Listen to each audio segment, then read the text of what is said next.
Dr. Pola Rosen. I'm the publisher of Education Update, and it's a very great pleasure to be here today at Avenues of World School with its two leaders, Tingley and Skip Mattoon, who bring inestimable expertise to their role at the head of this new school. One of the many questions we wanted to ask you today is, first of all, the name, Avenues of World School. Where did the name come from? As you can imagine, when you're starting a school, there was a process of creation here, many names that were suggested over time.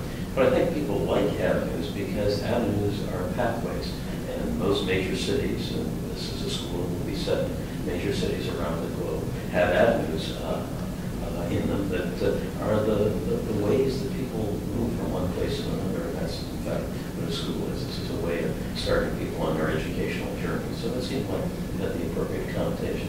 That's great. And then the World School. The World School, because this, the concept of this school is that we will have locations in 20 countries around the world, in major cities.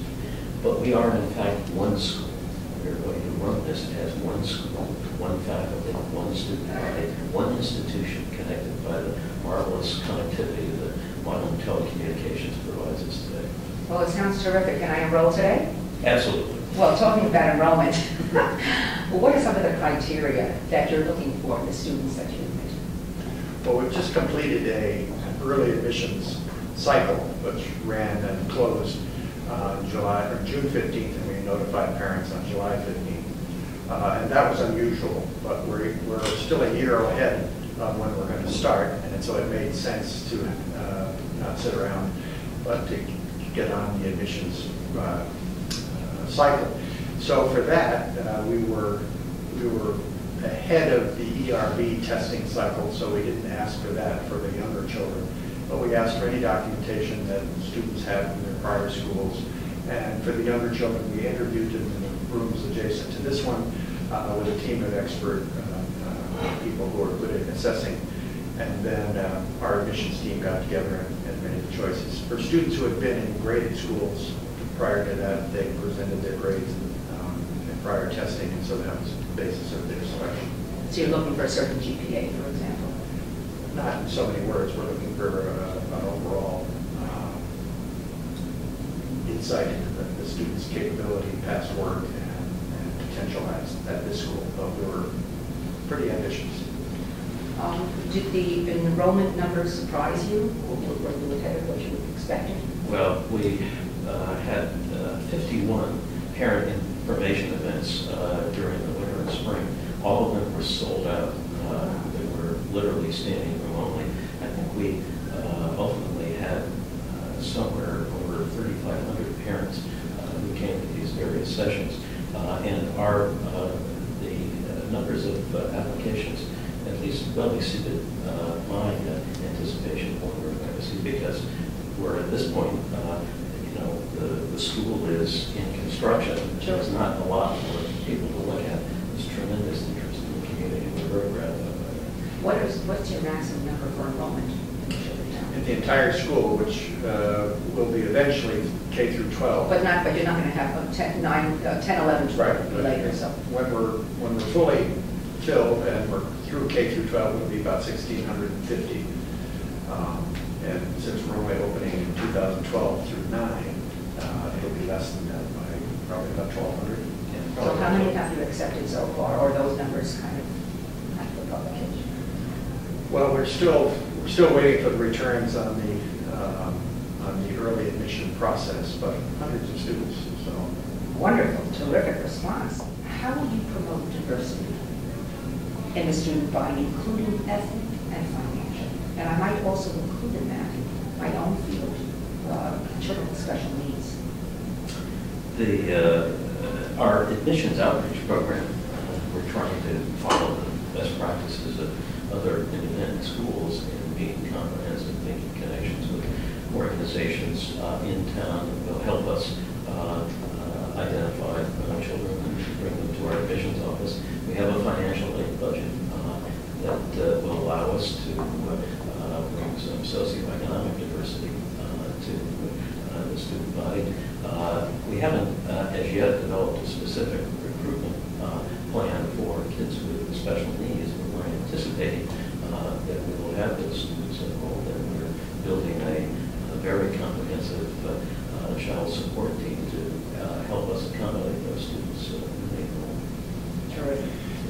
When this school, as Ty mentioned, it's one school with 20 campuses around the world. When those 20 campuses are open and running, arguably will be the most diverse school you can imagine, because we'll have hundreds of Chinese, hundreds of Latin Americans, hundreds of people from Western Europe, all part of one student body, and we will be able to communicate with them and do joint projects with them.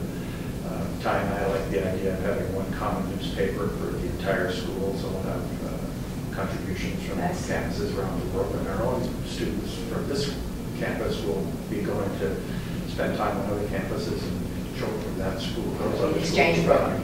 Right. Between the campuses. Right. Well, and all of our, for example, all our classrooms here in New York are being built with 2 cameras mounted in them, and they'll have a video monitor. And if we want to take a class from Sao Paulo and have them share some educational project with the group here in New York, we'll just Skype them together.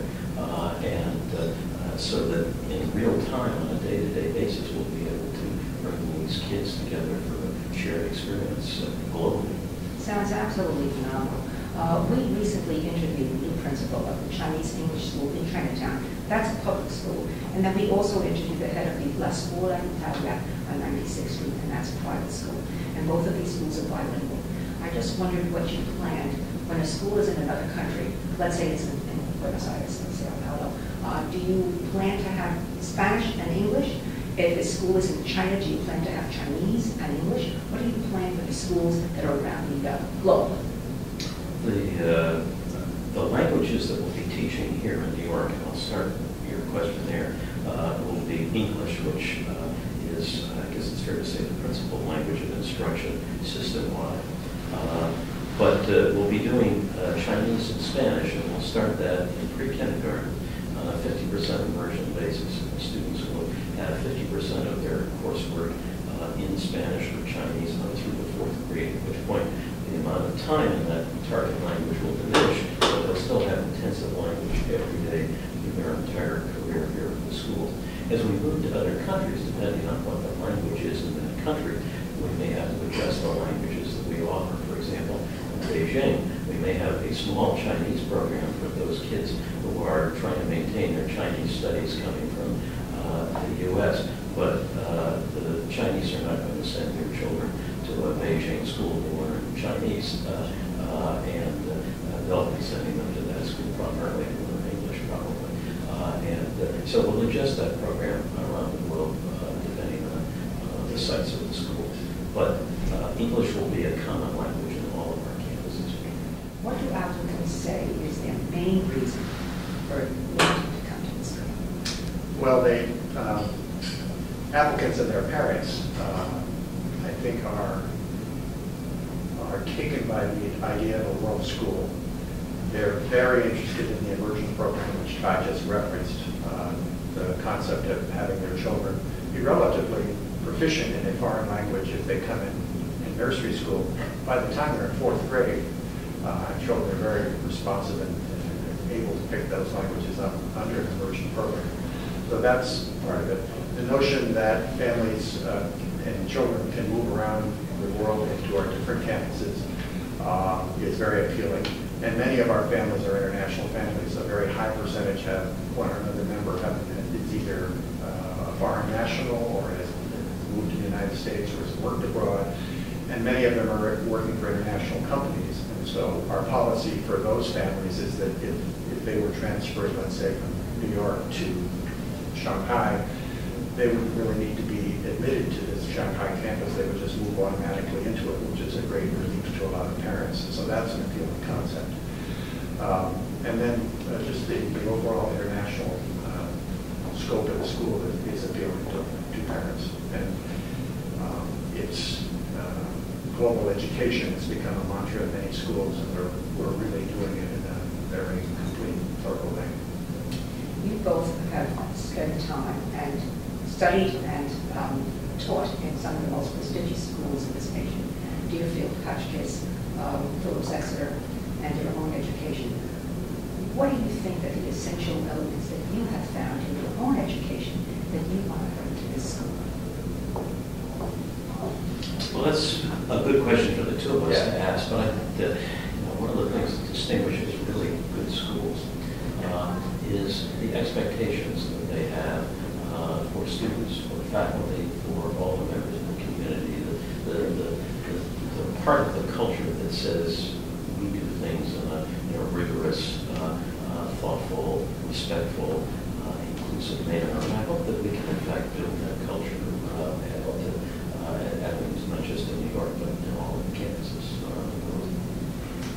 Yeah, I certainly would agree with that, that there is an expectation of those schools that everybody's there for a serious purpose, everybody's there to have some fun too.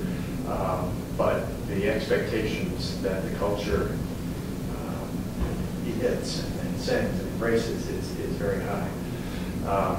I'd also say that it's important, I think, in any grade school for each child, each student to be well known by not just one member of the faculty, but many members, so that they have a feeling of belonging there. They have a sense that people know them, know their talents and their skills, and that those talents and skills can be brought forward, so that every child will hopefully achieve some success. Did you go to Oxford? I spent time at Oxford. I was visiting Scotland. I'm just thinking about the impact of international study in my own mind, because I've been to Oxford, and I sat and ate in Harry Potter's hall, and I sat at my table, and it was absolutely fabulous. So your students will have that international experience, which is, I think, so unique. Right.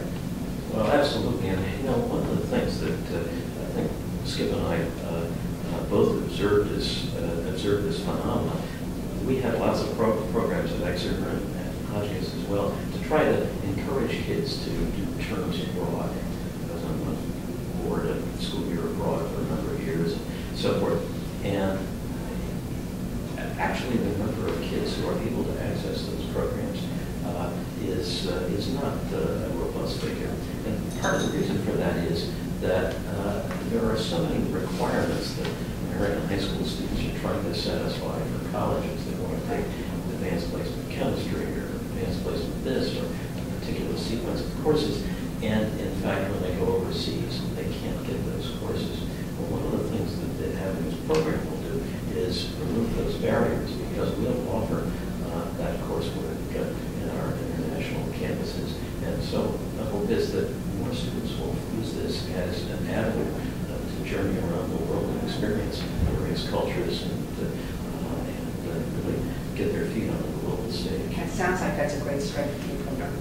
It's quite possible that a student entering 2012 in nursery school, by the time he or she graduates 15 years later, that they will have had the opportunity to study on 3 or 4 different continents, yes. maybe 5 continents. Yes, yes. How does being a for-profit school change the way that your school approaches education? That's a question that is asked fairly often.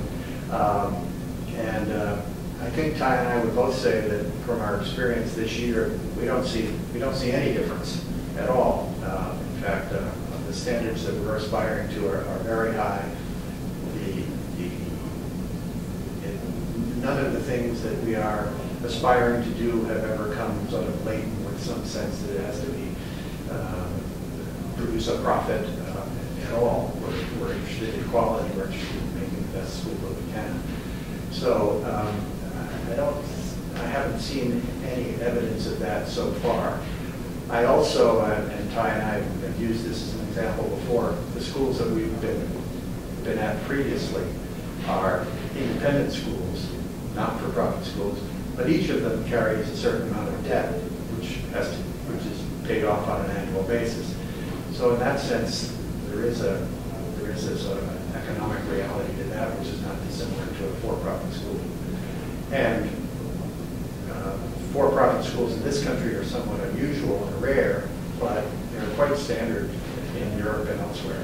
So, why are they so accepted in Europe and not here? I don't know. Pola, I don't know the exact reason for that. except that I think part of it may just simply be tradition and habit. This country, de Tocqueville taught in his study of American culture about the unique sense that Americans had impulse for charitable giving, and education in this country grew up with a lot of that charitable energy behind it. That's part of the spirit when this country was founded. But in Western Europe, in the Middle East, and Asia, the culture's imperatives are a little bit different, and I think people just saw this naturally as something that could be structured on a for-profit model. So the independent schools really are based on the endowments and their financial structures based on endowments, I think, grants, things of that nature. Private schools are relying more on tuition. Is that correct? Well, we have investors in this school, and getting back to the previous topic before turning to that one, if you could imagine the project that we have in front of us, namely establishing a school in New York plus 20 campuses around the world, and if you were to imagine trying to do that on a philanthropic basis, you would be stopped short. You just simply couldn't do it. So there's no other way to achieve this vision except the way that we're doing it. And now your other question was about endowments and tuition and how the funding mechanisms for the independent schools. Most day schools, as opposed to boarding schools, such as those that Ty and I headed, are primarily tuition driven, and we will be also. How do you plan to replicate the avenues models in other countries? What do you perceive as your challenges? This is, at least in the curriculum area, that is a question we've given a lot of attention. We are designing our curriculum on a template that is cloud-based. We have a software provider who is providing us a tool that we customize for our use to allow us to write all of our curriculum in a standard format. It will be available to all of our campuses, wherever they may be. One of the instructions that the school design team, which is what we call the group that's writing the curriculum, had, was that when we were completed, we not only had to have the program ready for Avenues New York, but we had to have a complete startup kit for our other campuses around the world. And administratively, we are designed in a matrix model so that each of the campuses will report to this group of offices, which is our headquarters. And there will be people here assigned to maintain and monitor the curricular developments at all of the various campuses, to bring faculty together from around the world, to bring the curriculum specialists together from around the world, to make sure that once the schools are up and running, they don't start to diverge and go in different directions, because it's important for us to maintain that curricular thread throughout these campuses so that a student who moves from one school to another doesn't all of a sudden find himself dramatically out of phase. Earlier today, we were having one of our curriculum design meetings chaired by Ty, and we were talking about our orientation program for new faculty. And as a new school, we're going to have 100% new faculty. And so 12 months from now, roughly, we'll be convening probably 140, 150 new faculty for probably a month. And in thinking about the curriculum for that orientation program, we were also thinking about the curriculum that we'll need for new faculties at other schools. And so that was on our mind. So probably 3 years from now, when a school is opening in Shanghai or Buenos Aires or wherever it might be, they will have an orientation program somewhat based on the one that we're conceiving for in our first year. And the new faculty that we may have here on the New York campus 3 years hence will probably attend that orientation program in that other city and then come back here to work. So it's a part of a very fluid and unified program. It sounds like you're writing a lot of your own curriculum. Is that correct? Or you're also going to take the best from other nations and interweave it to your curriculum? Yeah, we are, there is one major curricular piece that we are generating ourselves, or I should say we're generating in partnership with the Harvard Graduate School of Education that Fernando Ramos, who is a professor there, is leading, and that's something that we call the World Course. The rest of our curriculum is going to be taken from existing curriculum. We may customize it in a few places. If, for example, we're pretty focused on using the Singapore math program in our lower school, we're going to supplement that with some things. But there's a good program that's got good results, and we'll be able to work with it. The World Course is a curricular thread that runs from kindergarten right through the senior year of high school.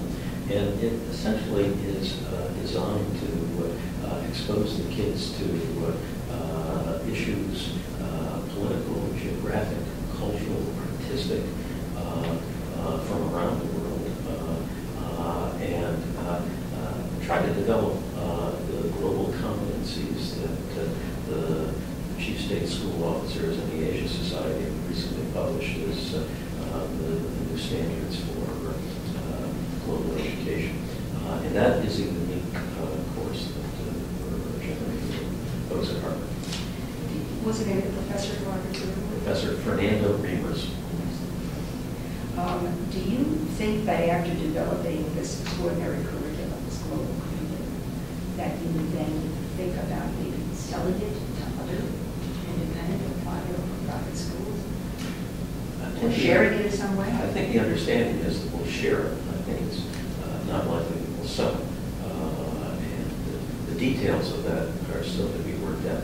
But I think the intention has been right from where to go, that ultimately that this will be a resource for other schools to be able to use. And what about Norway? So much has been said about Norway and its supremely successful education system. Have you taken anything from Norway and incorporated it into the curriculum here? Other than a few Norwegian teachers, I don't know. Well, you know, a lot of what the success of Norway and Finland, a lot of the success of those countries as revealed in international testing are not so much the function of a unique course, but of the entire system, the way teachers are trained and selected, the support, the relationships that they have built up. And we have, in fact, looked at that and the best practices of some of the very successful international systems of schools are things that we're thinking about very consciously as we develop our system in avenues. Like about the International Baccalaureate, how do you compare or contrast that with what you're doing? We've looked at that. We've looked primarily at the diploma program, which is for 2 or 3 years. And I think many of our courses that we will develop and will grow out of the World Course, for example, will be quite comparable to some of those courses that are offered in the International Baccalaureate. Right now, we're going to be in AP and Advanced Placement School primarily, and so those courses will lead to advanced placement testing.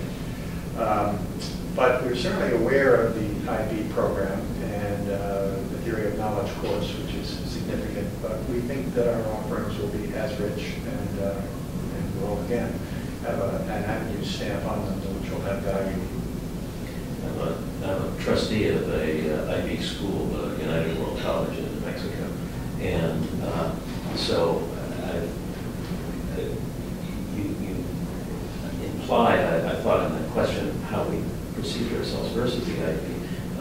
The IB is an excellent diploma program, and we're want to be clear that we're very respectful of that program and all its value. Well, we're very respectful of the work that you're both doing. And I know that I've met Beryl Schmidt, I know him.